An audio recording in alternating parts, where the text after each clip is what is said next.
Hello बच्चों, welcome to the future coaching. आज हम लेके आए हैं मैथ्स का एमसीक्यू बेस्ड प्रैक्टिस सेट। इस सेट में हम UP police, Delhi police, SSC, CHSL, GD इन जैसे एग्जाम को ध्यान में रखते हुए प्रिपरेशन करेंगे या क्वेश्चंस को सॉल्व करेंगे। जो क्वेश्चंस इन एग्जाम के पॉइंट ऑफ व्यू से इम्पोर्टेंट हैं, उन क्वेश्चन को हम समझने की कोशिश करेंगे। उन क्वेश्चंस की हम ज़्यादा से ज़्यादा प्रैक्टिस करेंगे, क्योंकि फायदा भी उसी में है। अगर हम बिना मतलब के कुछ भी उठा के प्रैक्टिस करने लगेंगे तो उससे कोई बेनिफिट नहीं है। ठीक है। जैसे कि आप सभी जानते भी होंगे कि यूपी पुलिस की वैकेंसी आने ही वाली है। कल भी इसका एक न्यूज आई थी कि जल्द ही कुछ 52,000 के करीब में वैकेंसी आने वाली है। दूसरा, दिल्ली पुलिस ने अपना कैलेंडर दे ही रखा है कि सितंबर में इसका नोटिफिकेशन रिलीज हो जाएगा। ठीक है। एसएससी और जीडी के एग्जाम भी चलते रहते हैं, तो हम इन सब के पॉइंट ऑफ व्यू से अपनी प्रिपरेशन को जो है आगे बढ़ाएंगे। ठीक है। तो चलिए चलते हैं अपने क्वेश्चंस की तरफ। ठीक है। ये पहला प्रैक्टिस सेट है और उसका पहले प्रैक्टिस सेट का ये पहला क्वेश्चन है। Question number 1। A B C तीनों मिलकर, ए बी और सी तीनों मिलकर 150 रुपए प्रतिदिन कमाते हैं। ए बी और सी, मान लीजिए ये तीनों कोई मजदूर हैं या कोई कर्मचारी हैं। ये तीनों मिलकर कितने पैसे कमाते हैं? ए प्लस बी प्लस सी, ये तीनों मिलकर 150 रुपए पर डे का कमाते हैं। ठीक है।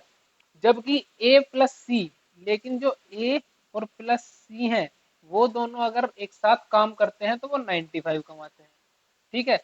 और लेकिन उसका भी एक लेकिन है, और अगर जो बी प्लस सी एक साथ काम करते हैं तो वो 75 रुपए कमाते हैं। ठीक है। तो इसमें जो सी है वो ए के साथ भी काम कर रहा है, बी के साथ भी काम कर रहा है, और हमें इन दोनों का ये भी बताया हुआ है कि ये सी जब ए के साथ काम करता है तो ये दोनों कितने पैसे कमाते हैं, सी जब बी के साथ काम करता है तो कितने पैसे कमाते हैं। तो हमसे पूछा यह जा रहा है कि सी के प्रतिदिन की कमाई हमें इन्हें बतानी है। ठीक है। तो सी की कमाई कितनी होगी वो हमें इनको डिटेल करना है कि क्वेश्चन का आंसर देना है। हमारे ऑप्शंस हैं 56, 43, 20, 57।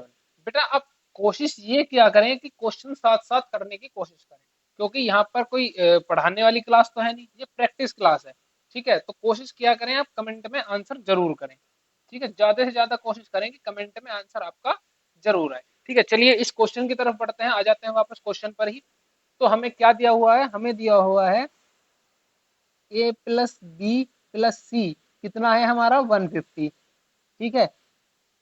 ए प्लस सी कितना दिया हुआ है हमारा 95। ठीक है। ये गिवन है सब कुछ क्वेश्चन में, कुछ भी मैं अपने पास से नहीं लिख रहा हूँ। ठीक है। आप क्वेश्चन पढ़ोगे उस सब में ये वैल्यू दी हुई है, ये 150, 95 एंड 75। ठीक है। और बी प्लस सी एक वैल्यू हमें दी हुई है, ये है 75। ठीक है। तो अब हम इसमें अगला स्टेप करेंगे क्या, इन दोनों को प्लस कर देंगे। हमें क्या निकालना है? सी कितना कमाता है एक दिन में, पर डे की इसकी अर्निंग कितनी है डेली, अगर सी अकेले काम करता है। तो 9 A plus B plus C plus C. अब ये सी प्लस सी क्यों है? क्योंकि सी दो है हमारे पास। ठीक है। तो इसलिए हमने सी प्लस सी लिखा है इसको। ठीक है। इससे आगे पॉइंट में हम क्या करेंगे, 95 और 75 को ऐड करेंगे। 95 और 75 को ऐड करेंगे तो कितना आता है बताइए जल्दी? 170। तो हमारा ए प्लस बी प्लस सी 170 आ गया। और हमें हमारा जो ए प्लस बी प्लस सी है वो पहले से हमें गिवन है। ठीक है। तो सी निकालना है। ए प्लस बी प्लस सी हमने निकाल लिया, तो ए प्लस बी प्लस सी की जगह क्या रख देंगे हम? 150। तो ये हो जाएगा 150 प्लस सी इक्वल्स टू 170। अब थोड़ा बहुत तो मैथ सबको ही आता है। अब इसमें अगला स्टेप क्या होगा, सी इधर आ जाएगा, तो 170 माइनस 150। तो हमारी सी की वैल्यू क्या आ जाएगी? 170 में से 150 को अगर हम माइनस करते हैं तो हमारी सी की वैल्यू आ जाएगी 20। ठीक है। तो हमारा आंसर भी क्या हो जाएगा? 20। हमारा आंसर क्या हो जाएगा? 20। इसको आप सोच रहे होंगे कि ये इतना बड़ा क्वेश्चन करा दिया आपने, तो बहुत टाइम लगा दिया। इतना टाइम का होगा बेटा, जब आपको प्रैक्टिस हो जाएगी ना अच्छे से तो टाइम नहीं लगेगा बिल्कुल भी। फिर आप ऐसे माइंड के अंदर सोल्व कर देंगे। जैसे कि अभी देखो आप, ठीक है, क्या करना है आपको, सीधा सीधा ए प्लस बी प्लस सी दिया हुआ है, ठीक है, जहां भी आपको ए प्लस सी दिखे 95 है, बी प्लस सी मतलब ए की मजदूर दो अलग अलग मजदूर के साथ काम कर रहा है, तो सीधा सीधा क्या करना है, जो दोनों मजदूर हैं उनको प्लस करो, 95 प्लस 75। देखना बिल्कुल 2 स्टेप में अभी क्वेश्चन ये खत्म हो जाएगा, बिल्कुल एंड हो जाएगा क्वेश्चन, ठीक है। 95 प्लस 75, ठीक है, उसमें से माइनस कर देंगे हम 150।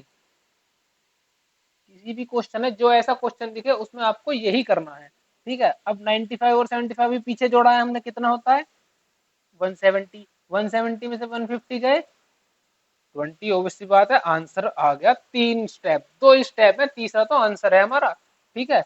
तो ऐसे ही आपको बड़ी आसानी से और जल्दी जल्दी क्वेश्चनों को सॉल्व करना है। चलिए अब चलते हैं अपने अगले क्वेश्चन की तरफ। अगला क्वेश्चन भी बिल्कुल सेम पहले वाले की तरह है, क्वेश्चन नंबर 1 की तरह ही है, क्वेश्चन नंबर 2 भी। तो इसमें आपको करना क्या है, देखिए पहले क्वेश्चन पढ़ते हैं, क्वेश्चन में हमें दिया हुआ क्या है। इसमें हमें दिया है ए बी एंड सी तीनों एक साथ मिलकर काम करते हैं तो 130 रुपीज पर डे कमाते हैं। आगे पढ़ो, जबकि ए और सी मिलकर काम करते हैं तो 92 रुपीज कमाते हैं। बी और सी मिलकर काम करते हैं तो 78 रुपए कमाते हैं। तो सी की कमाई बताओ। ये हमसे पूछ रहे हैं सी की कमाई बता दो भैया, ठीक है। ऐसे ऐसे ये सब इन्होंने नंबर दे दिए और अब पूछ रहे हैं कि हमें सी की कमाई बताओ, सी की कमाई कितनी है एक दिन की, ठीक है। तो जैसे हमने पीछे किया था, ए बी प्लस सी हमारे पास है, ए प्लस बी प्लस सी हमारे पास कितना है 130। तो हम ए प्लस बी प्लस सी करें क्यों, क्योंकि हमने पिछले वाले में क्या पढ़ा था अभी, कि बड़ी स्पीड से हम क्वेश्चन को सोल्व कर सकते हैं। तो ए प्लस सी इधर है, बी प्लस सी इधर है, तो हमने क्या पढ़ा था 92 प्लस 78 माइनस, देखो 92 को अगर 78 में प्लस करेंगे, ठीक है, और उससे माइनस क्या कर देंगे 130, तो हमारा आंसर आ जाएगा कि नहीं आ जाएगा।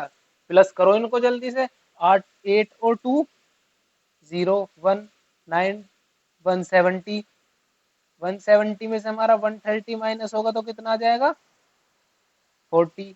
तो स्टेप में हमारा आंसर आ गया, ठीक है। लेकिन लेकिन चलो ये तो हमारा आंसर आ गया 40 की, ये एक दिन की कमाई इसकी कितनी है 40 है। अब हमसे ये पूछने लगे कि आप हमें भैया ये बताओ कि सी की 4 दिन की कमाई कितनी है। अगर हम इससे पूछने लगे कि सी की 4 दिन की कमाई कितनी है 4 डेज, तो हम क्या करेंगे, देखो हमने एक दिन की तो कमाई निकाल ली है, फिर तो सीधा सीधा काम है, हर कोई कर देगा, 40 की इंटू डायरेक्ट 4 में कर देंगे, तो कितना हो जाएगा 160। तो सी की 4 दिन की कमाई कितनी हो गई 160। कभी कभी इस प्रकार से भी आपसे क्वेश्चन पूछ लेगा, क्यों, उसको थोड़ा क्वेश्चन लेंथी करना है या बच्चे को घुमाना है, क्यों बच्चा पढ़ के जाएगा सिर्फ ये वाला वो दे देगा 4 दिन में, तो बच्चा जल्दी ये ऑप्शन भी फिर उसमें मिलेगा आपको, ठीक है। चलिए अब अपने नेक्स्ट क्वेश्चन की तरफ चलते हैं। नेक्स्ट क्वेश्चन, ये क्वेश्चन आ गया, सभी अभाज्य संख्याओं के गुणनफल का इकाई ज्ञात कीजिए। मतलब जितने भी अभाज्य संख्याएं हैं, हमने जितने भी आज तक अपने जीवन में, मतलब इन्फिनिटी तक जितनी भी अभाज्य संख्याएं हैं, उनके गुणनफल की इकाई संख्या बतानी है, यूनिट डिजिट बतानी है। मतलब जितनी भी संख्याएं हैं उनको पहले तो हमें क्या करना है मल्टीप्लाई करना है आपस में। जितनी भी अभाज्य संख्याएं हैं उनको क्या करना है पहले मल्टीप्लाई करना है, फिर उसकी इकाई डिजिट बतानी है हमें। कौन सी डिजिट बतानी है, यूनिट डिजिट, उनके प्रोडक्ट की। तो पहले तो हमें यही पता होना चाहिए क्वेश्चन करने के लिए कि प्राइम नंबर होते कौन कौन से हैं, भाज्य संख्या कौन कौन सी होती हैं। तो कौन कौन सी होती है भाज्य संख्या, 2 3 5 7 11, कौन कौन सी होती है, एक तो 2 होती है, इंटू प्रोडक्ट करने के लिए बोल रहा है ना, साथ साथ इंटू करते जाओ, 2 इंटू 3 इंटू 5 इंटू 7 इंटू 9, 9 होती है नहीं होती 11, और ऐसे ऐसे इंटू करते जाना है, इन्फिनिटी तक जाएंगे भाई, जितनी आती जाए उनको करते जाओ प्रोडक्ट। इसको कैसे निकालेंगे, डरो मत, चुटकियों का सवाल है, चुटकियों में हो जाएगा ये भी। इसमें क्या करना है आपको, यूनिट डिजिट निकालने का आपको कैलकुलेशन का फॉर्मूला तो पता ही होगा। फॉर्मूला कुछ नहीं है, बेसिकली ट्रिकी है। क्या करते हैं कि ये जो एक वन डिजिट है या यूनिट डिजिट है, इसकी इंटू दूसरी यूनिट डिजिट में करेंगे, 2 3 जा 6 आ गया, इसकी इंटू किस में करेंगे 5 में, 6 5 जा 30, लेकिन 30 के 3 से हमें कोई लेना देना नहीं है, हमें जीरो से मतलब है क्योंकि हम यूनिट डिजिट पर काम कर रहे हैं। ठीक है, तो फिर जीरो के इंटू किस में कर देंगे 7 में, फिर क्या आएगा हमारा जीरो, फिर से जीरो, फिर 11 में करेंगे जीरो। अब जितने में करते जाएंगे हमारा जीरो जीरो जीरो ये आंसर आता जाएगा। तो ये हमसे कितना भी पूछ ले, ठीक है, तो हमारा आंसर क्या आ जाएगा जीरो, इसका आंसर क्या होगा जीरो। ये गलती से इस पे मनी वाला सिंबल लग गया है, वरना आंसर इसका जीरो है। ठीक है, ये इसका आंसर है। ठीक, बहुत ही सिंपल क्वेश्चन है, केवल डराने के लिए, कितना लंबा, जिसको पता है ट्रिक वो तो 1 मिनट में चुटकी बजा के क्वेश्चन को कर देगा। ठीक है, चलिए नेक्स्ट क्वेश्चन पर चलते हैं अपने। ये क्वेश्चन नंबर 4 है हमारा 676 into 376 into 437 into 913 into 423 into 337 into 421 का इकाई अंक ज्ञात कीजिए।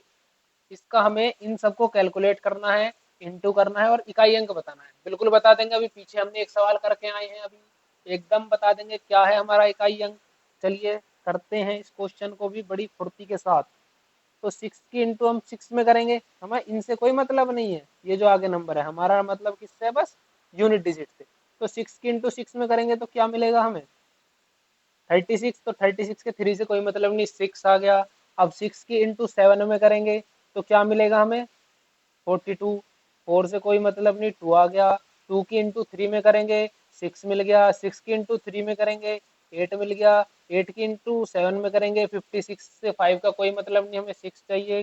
6 की इंटू 1 में करेंगे तो 6, तो हमारा यूनिट डिजिट भी क्या होगा इसमें 6। तो हमारे इन सब नंबरों के प्रोडक्ट का जो यूनिट डिजिट आएगा वो कितना आएगा 6, हमारा नंबर क्या आएगा 6, यही हमारा आंसर हो गया।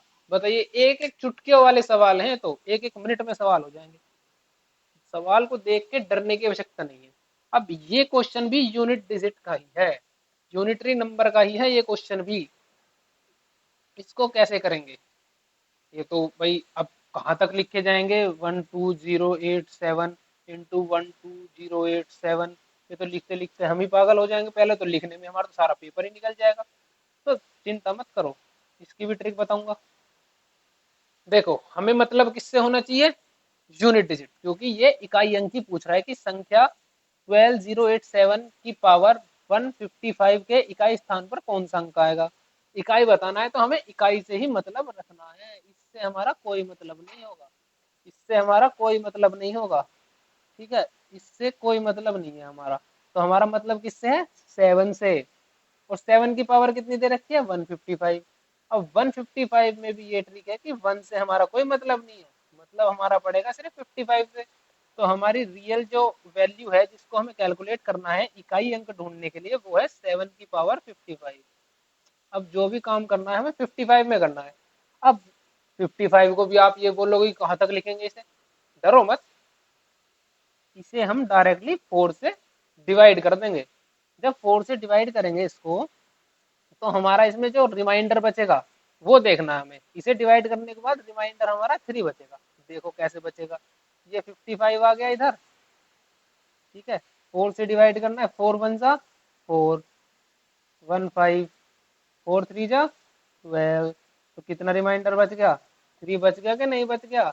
तो ऐसे ही हमें काम करना है। तो हमारी अब 7 की पावर हमें ये 155 नहीं देखनी यूनिट डिजिट के लिए, हम देखेंगे 7 की पावर है अब हमारी 3, और 7 की पावर 3 को लिखने में कोई ज्यादा समय नहीं लगेगा हमें, ये लिख दी। अब यूनिट डिजिट निकाल दो इसका, 7 7 जा 49, 9 7 जा 63, 63 के 3 से कोई मतलब नहीं, हमें 3 चाहिए केवल। ठीक है, तो 3 हमारा आंसर कौन सा है बी, तो आंसर कौन सा है हमारा बी। ठीक है, तो क्वेश्चनों को देख के आपको डरने की आवश्यकता नहीं है बिल्कुल भी, बिल्कुल तसल्ली से आराम से करें। ठीक है, एक क्वेश्चन मैं आपको होमवर्क के लिए देके जा रहा हूँ, ये क्वेश्चन आपको होमवर्क में करना है। ठीक है, क्वेश्चन है, चलो मैं यही लिख देता हूँ डायरेक्ट ही, आपको 29 की पावर, एक मिनट ये मारकर देखिए, 29 की पावर है आपकी 136। इसका आंसर आपको कमेंट में देकर जाना है, इसका आंसर आपको बताना है कमेंट में। ठीक है, 29 की पावर 136। अगर आपने चैप्टर वगैरह कहीं भी अच्छे से पढ़े होंगे तो आपको जरूर पता होगा कि इसमें करना क्या है। ठीक है, आज के लिए इतना ही।